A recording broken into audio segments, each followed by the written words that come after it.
Les chambres d'agriculture départementales sont créées à l'initiative des dirigeants de la Troisième République par la loi du 3 janvier 1924. Cette création introduit dans le monde paysan la notion de représentation publique. La Chambre d'agriculture du Cantal se réunit pour la première fois par arrêté préfectoral le 25 avril 1927. Elle est composée de 20 membres. Son premier président est M. Tourtoulou. Les chambres se dotent d'une représentation nationale. C'est l'Assemblée permanente des présidents de chambres d'agriculture par la loi du 30 octobre 1935. Joseph Faure, homme politique corrézien, en devient le président jusqu'en 1940. Les premières actions des élus dans le Cantal concernent l'enseignement. En 1927, ils souhaitent une réforme de l'enseignement rural afin de mieux former l'agriculteur de demain.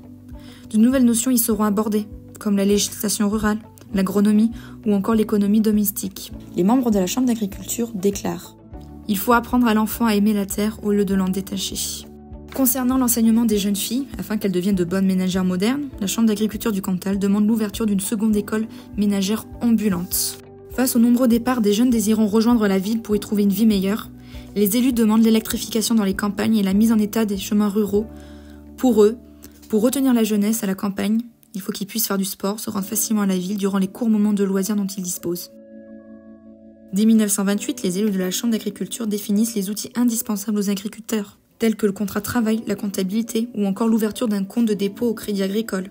Pour cela, ils mèneront des campagnes de vulgarisation pour convaincre les agriculteurs. Pour développer le progrès technique, les membres de la Chambre vont démontrer l'intérêt de l'ensilage d'herbes qui, je cite, peut nourrir 1/3 de plus de bovins.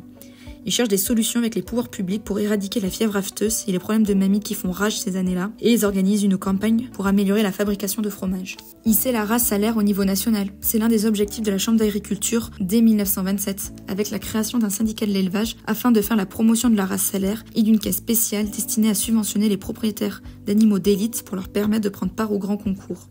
La crise financière des années 30, aussi appelée la Grande Dépression, touche profondément le monde agricole. La Chambre d'agriculture va chercher à développer la création et l'organisation de coopératives laitières pour faire face à cette crise. Le 3 septembre 1939, la France déclare la guerre à l'Allemagne nazie. Le 19 septembre, une réunion extraordinaire est organisée par la Chambre en raison de la mobilisation de guerre. Les élus cherchent des solutions pour écouler les fromages auprès des troupes de coopération comme lors de la Grande Guerre. La Chambre intervient que le nombre d'animaux réquisitionnés soit limité et que leur prix de vente soit raisonnable. Suite à la défaite de la France en 1940, le régime de Vichy proclame la Révolution nationale. C'est la loi du 2 décembre 1940 qui institue la corporation paysanne et supprime les chambres d'agriculture. Il faudra attendre 1945 pour que la liberté syndicale soit rétablie. Les chambres d'agriculture, quant à elles, reprendront leurs fonctions qu'en 1949. Une concertation est lancée entre les organisations syndicales et les chambres d'agriculture afin de définir le rôle de chacun. Autre élément essentiel à cette époque, cela concerne la cherté du vin. À cette époque, c'est un aliment de première nécessité pour les travailleurs des champs. La chambre d'agriculture demande que son prix soit revu à la baisse tout en restant rémunérateur pour le vigneron. Le décret du 24 décembre 1954 fera date. Les chambres d'agriculture qui voient leur statut électoral amélioré, leurs ressources financières doublées et leur capacité juridique étendue. Dans le même temps, elles acquièrent la possibilité de créer des services d'utilité agricole et d'en assurer le financement sous leur propre responsabilité. Les bureaux de la Chambre d'agriculture ont maintes fois déménagé. En 1952, la Chambre d'agriculture est installée aux 4 avenues de la République à Aurillac. Elle envisage ensuite la construction d'un bâtiment au 139e régiment d'infanterie. Il accueillera 50 bureaux. L'objectif est aussi d'y accueillir également d'autres organismes. La Chambre d'agriculture du Cantal crée le 23 février 1955 le comité départemental de l'habitat qui aura pour objectif d'inciter les ruraux à apporter à leur logement ou bâtiment d'exploitation toute amélioration possible. Elle donnera aussi mandat à son bureau pour constituer un groupe de travail qui aura pour mission d'étudier en détail les améliorations à apporter à la situation sociale des agriculteurs et d'obtenir un régime d'assurance sociale similaire à celui des salariés. Pour encourager au progrès technique, un bureau d'études économiques est créé en 1956 pour observer, analyser et tenir informés les élus de la Chambre et les agriculteurs sur les évolutions du marché locaux et régionaux et les données techniques et économiques agricoles. Autre progrès, la pratique de l'insémination artificielle se développe dans le département. Les élus soutiennent et encouragent cette pratique. Le plan des zones témoins est lancé en 1952. 2 groupements sont créés. Un à Saint-Sac-de-Marmiès et l'autre à Saint-Flour. 2 techniciens seront recrutés. Le programme prévoit des actions techniques sur les ressources fourragères, l'élevage, la production fromagère ou encore l'utilisation du matériel en commun. À ce propos, le président de la Chambre d'agriculture, Eugène Cambourieux, déclarera « Nos exploitations familiales montagnardes ne sont pas surarmées. Elles peuvent jouer un rôle dans le combat de la productivité à la condition qu'on leur fasse crédit. Crédit sur le plan moral et crédit aussi sur le plan financier. Avec ces crédits, tous les espoirs sont permis et l'équipement technique de nos fermes et de nos villages permettant l'emploi des méthodes modernes de production démontrera à la France entière déclare surtout à ses économistes que l'exploitation agricole familiale est viable à la seule condition qu'on lui fasse confiance. La Chambre d'agriculture aura en charge la constitution et le suivi du premier dossier de protection de l'appellation d'origine Cantal. Le tribunal civil acceptera en 1956 la proposition de circonscription. En 1961, pour répondre aux préoccupations et procurer des conseils techniques aux agriculteurs, les élus rectifient un plan d'implantation de 13 groupements de vulgarisation agricole sur le territoire et recruteront 7 vulgarisateurs et vulgarisatrices. Pour dynamiser le territoire et retenir la population, la Chambre d'agriculture sollicitera les pouvoirs publics afin de créer un statut à la voirie agricole et quelques années plus tard, le bureau suivra le déploiement du téléphone automatique. Considéré comme une seconde économie pour le territoire, le tourisme rural peut devenir un complément de revenus pour les agriculteurs. Les élus conscients de cette opportunité qui s'offre aux agriculteurs demanderont à bénéficier des crédits spéciaux pour l'aménagement des gîtes ruraux. Toujours dans une dynamique territoriale, la Chambre d'agriculture soutiendra la création d'organismes para-agricoles comme la Société pour l'exploitation des chaux d'Arpajon, le Centre interprofessionnel de l'économie laitière du Cantal, la CADAC ou encore le Centre national de comptabilité et d'économie rurale. En 1974, c'est le cinquantenaire des chambres d'agriculture. En 1981, le bureau décide d'agrandir le bâtiment de la chambre d'agriculture. 60 bureaux supplémentaires y sont construits. Les travaux s'achèvent à la fin de 1982. En 1974 et 1975, le monde assiste à la dégradation des principaux indicateurs économiques. La situation économique est difficile dans le département du Cantal. Les élus décident de rédiger une délibération demandant à la communauté européenne de suspendre les importations de viande bovine et porcine en provenance des pays tiers. Dans le cadre de l'application de la loi d'orientation agricole en 1979, les élus exigent que les règles concernant les salariés agricoles soient rattachées à celles applicables aux salariés du commerce et de l'industrie. En 1978, la Chambre d'agriculture va s'engager dans le capital de la société SOPA. C'est la Société d'équarrissage du Cantal. En 1984, la Chambre d'agriculture demande que soient mises en œuvre toutes les mesures techniques possibles permettant, je cite, d'éviter les conséquences de l'application aveugle de la réglementation des quotas laitiers ainsi qu'une dotation de la réserve communautaire.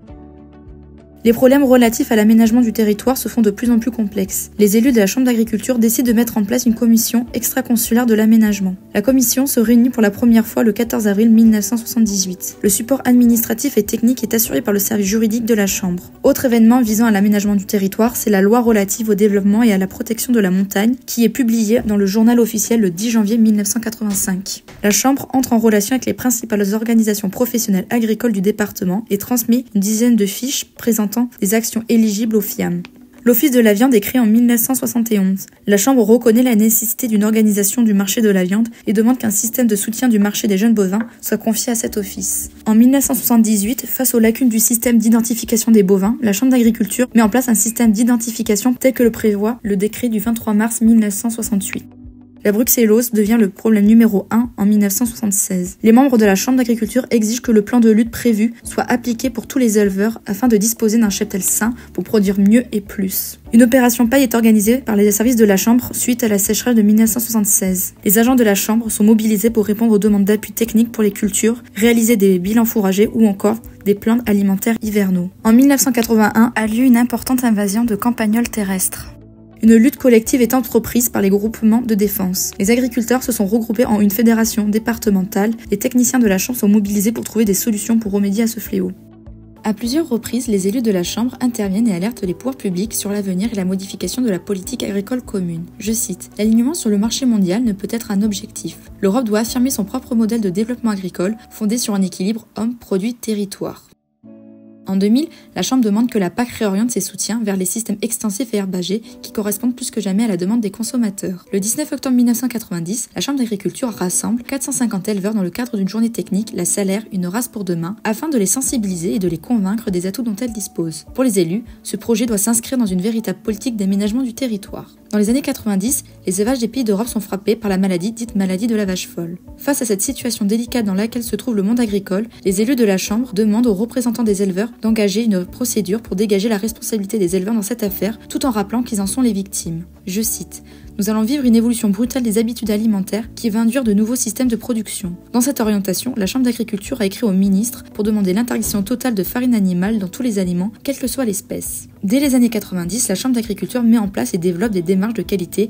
et des filières de produits identifiés. Les organisations professionnelles décident d'élaborer un programme de développement de la production de viande de qualité du Cantal. En 1994, l'association Viande de qualité du Cantal deviendra Bœuf du Cantal Saveur d'Espace. La Chambre d'agriculture assurera l'encadrement technique. L'association Bienvenue à la ferme dans le Cantal voit le jour en 1998. Avec l'aide du service informatique de la Chambre d'agriculture, l'association va créer un site de présentation de ses adhérents. Ce premier site servira de modèle pour la création du site national. La Chambre d'agriculture demande au gouvernement et aux autorités de l'Union européenne, chargées des prochaines négociations avec l'Organisation mondiale du commerce, de mettre en œuvre une politique agricole rurale qui préserve l'emploi, qui défend le modèle homme, territoire et produit, mais aussi d'exprimer avec force le refus des consommateurs européens concernant les hormones dans les élevages ainsi que leurs préoccupations concernant les OGM. L'invasion des campagnols devient de plus en plus présente sur le territoire. Plus de 2000 hectares sont traités avec des appâts à base de bromadiolone. En 2000, les membres de la Chambre décident de mettre en place 3 actions pour lutter contre cette prolifération. Ces actions sont d'engager un programme de recherche pour l'éradication, de mobiliser des fonds pour aider les agriculteurs les plus en difficulté et de mettre en place des actions de solidarité professionnelle. Dès 2012, plusieurs mesures sociales sont prises à la Chambre d'agriculture afin de garantir les intérêts des agriculteurs. En 2012, la Chambre intervient pour que le congé parental soit accessible à tous, indépendamment du statut de l'agricultrice. Puis, en 2016, elle renforce son aide aux agriculteurs en difficulté en mettant en place un partenariat avec le conseil départemental. Face à la suppression des quotas laitiers en 2015, les élus demandent au pouvoir public de confirmer la suppression des quotas laitiers et de mettre en place un nouvel outil de régularisation afin de garantir une maîtrise de la production. La sécheresse de 2003 conduit à des pertes agricoles exceptionnelles. La Chambre d'agriculture viendra en appui au groupe d'agriculteurs pour qu'ils se fournissent en fourrage. À la suite de cet épisode, le bureau débutera une réflexion autour de la gestion de la ressource en eau et l'adaptation et la sécurisation des systèmes d'exploitation. Quant à la sécheresse de 2011, les élus accélèrent et orientent le travail d'adaptation vers le changement des pratiques des exploitations, notamment autour de la gestion de l'herbe. En 2015, la Chambre d'agriculture s'engage dans le programme Massif Central AP3C. L'objectif est d'obtenir des informations pour analyser les impacts du changement climatique en vue d'adapter les systèmes de production et de sensibiliser les acteurs. En 2017, la Chambre d'agriculture demande l'installation d'une commission d'experts chargée d'évaluer les conséquences de l'accord UE-Mercosur sur l'élevage, la santé et l'environnement et au gouvernement de s'engager à refuser tout accord incluant une offre de viande bovine en cas de danger avéré. Lancés la même année, les États généraux de l'alimentation, dite loi Egalim, visent entre autres à renforcer la qualité des produits et à une juste rémunération des agriculteurs. La Chambre d'agriculture demande la prise en compte des coûts de production dans les relations contractuelles entre les différents maillons de la filière. Toujours dans une démarche de valorisation de son agriculture, la Chambre d'agriculture accompagne dans leur démarche de commercialisation les associations Viande au pays de Mauriac et Salaire Label Rouge. En 2002, une structure interprofessionnelle Lentilles Blondes de Planaise est constituée. La Chambre apporte son appui technique et participe à la rédaction du cahier des charges pour l'obtention de l'AOP. Afin de relancer la filière castagne-école sur le territoire, un plan de filière régionale châtaigneraie est porté par la communauté de communes de la châtaigneraie cantalienne. Le projet est de relancer la production et de structurer la filière. Ce programme est lancé en 2019. La Chambre accompagnera et animera la mise en place de la filière. En 2021, la Chambre d'agriculture s'empare du sujet de l'approvisionnement en produits locaux en restauration collective. Elle propose un partenariat avec le conseil départemental pour favoriser l'utilisation de produits locaux dans les menus. L'objectif est d'atteindre 50% de produits locaux dans ces menus. Les membres de la Chambre d'agriculture rénovent le bâtiment en 2020. Les travaux se déroulent sur 2 ans. L'inauguration a lieu le 13 mars 2023.